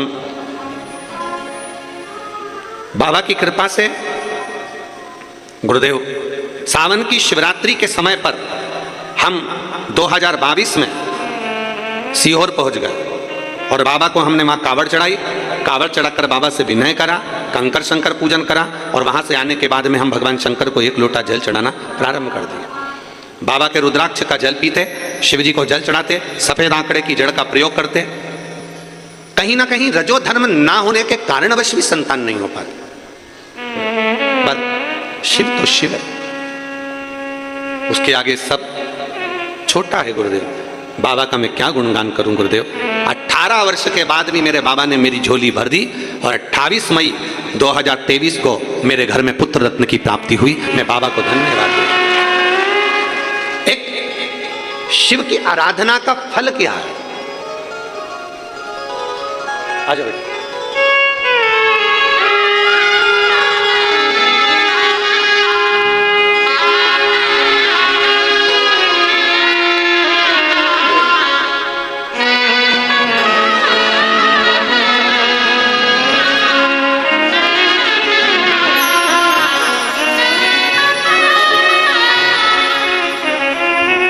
एक शिव की आराधना का फल क्या है? एक शिव उपासना का फल क्या है? इसने लिखा है दीजी ने, जब 2 बेटियां हो गई और बेटियां होने के भी 10, 11, 12 वर्ष निकल गए, 15 वर्ष निकल गए, 16 वर्ष निकल गए, 18 साल निकल गए, तब तो आस ही छोड़ दी थी कि अब कोई संतान नहीं होगी और पुत्र तो होना है। आस छोड़ दी। तेरी कृपा बिना न हिले एक भी अणु, लेते हैं श्वास तेरी कृपा से तनो। बखान क्या करूं मैं राखों के ढेर का, चपटी भगोट में खजाना कुबेर का। गंगाधार मुक्ति द्वार ओमकार तू, भोले ओमकार तू। इस बेटी ने लिखा कि कई लोग यही कहते थे, बेटा नहीं है, बेटियां अपने घर चली जाएगी, कौन संभालेगा। ऐसा नहीं है, आपकी सोच गड़बड़ है, आपके विचार गड़बड़ है, आपकी सोच गड़बड़ है। जो सोचते हैं कि बेटियां अपने घर चली जाएगी, कौन संभालेगा।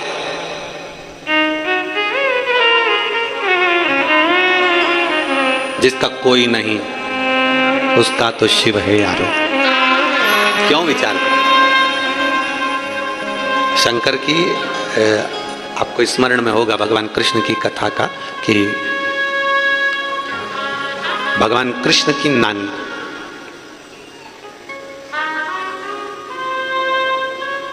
भगवान कृष्ण की नानी यशोदा जी की मां,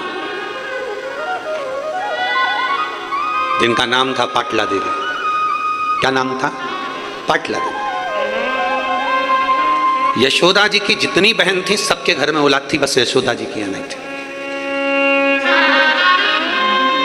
यशोदा जी की जितनी बहन थी सबके घर संतान थी, पर यशोदा जी की यहाँ नहीं। अवस्था भी हो गई थी यशोदा जी की बहुत, पर पाटला देवी के मन में बहुत खलबली मचती थी, मेरी एक बेटी और उसके घर औलाद। जरा बेटियों से माता पिता का प्रेम भी बहुत ज्यादा होता है, इसलिए वो सबसे पहले यही देखते हैं, बेटी के घर में औलाद नहीं, बेटी के घर संतान नहीं। पाटला देवी को, यशोदा जी की माता को यह बात खलती थी कि मेरी बेटी अब उम्र हो गई है, अब उसके घर औलाद नहीं होगी, पर मेरा विश्वास करता है कि मेरा महादेव उसको औलाद जरूर देगा। पाटला देवी प्रतिदिन यमुना जी के घाट पर जाती, बालू का शिवलिंग बनाती, आराधना करती। ये पाटला देवी का नियम था। माता यशोदा की माता जी का नियम था, भगवान कृष्ण की नानी का नियम था।